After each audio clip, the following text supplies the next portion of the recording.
Welcome to Ecclesia Principles, a biblical strategy for believers to engage in God's design for government with Ray Eppard.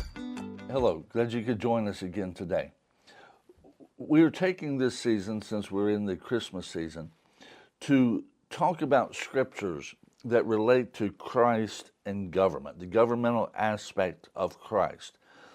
With this, we pointed out yesterday how that so often everything about those prophecies we tend to push off to the future, to when Jesus comes back to the earth and establishes his earthly kingdom and sits on the throne of David.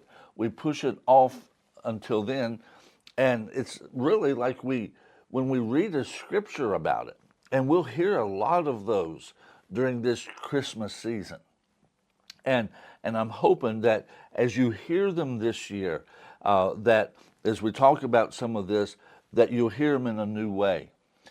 Because with these scriptures about Christ and government, the Bible really doesn't push it off to the future.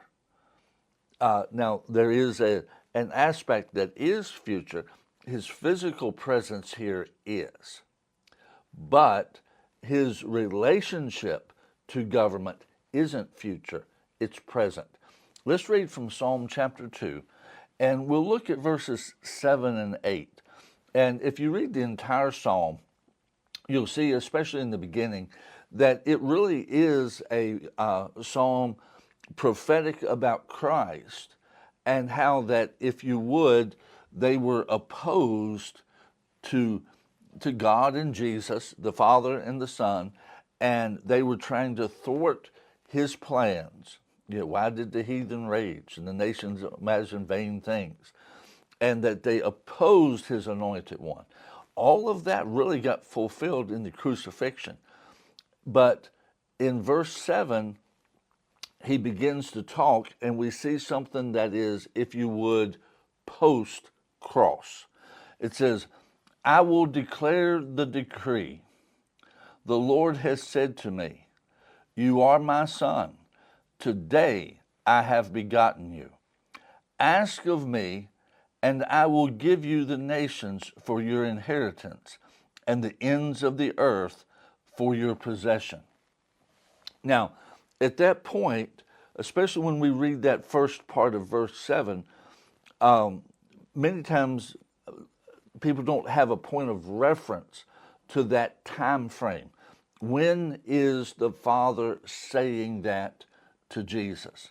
Well, I won't take the time to turn there now, but if you'll go to Acts chapter 13, you will see that in Acts 13, it references that scripture, and it references it in regard to the resurrection, in regard to Jesus being raised from the dead, that at that point, the day of the resurrection, is when this statement is being applied to.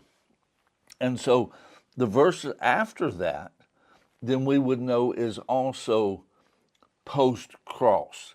It is post-resurrection. Jesus was resurrected on the third day.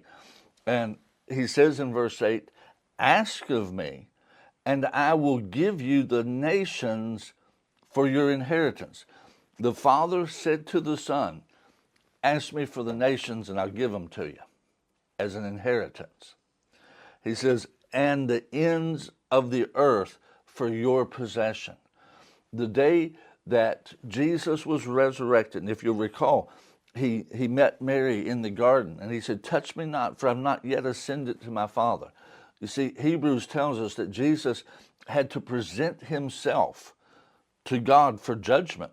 It's appointed unto man once to die, after that the judgment. That's when he took his blood into the heavenly holy of holies. His life, death, burial, resurrection were all approved by God. And it says he obtained an eternal inheritance for us, an eternal redemption for us. And when he received that approval from the Father, he said, ask me for the nations, ask me for the ends of the earth. And so on that day, on Resurrection Day, the nations, all of the earth was given to Christ. That's why he told the disciples in Matthew chapter 28, all power in heaven and earth has been given to me. God bless you. You've been listening to Ecclesia Principles with Ray Eppard. Follow us on YouTube and Facebook on our Ray Eppard pages.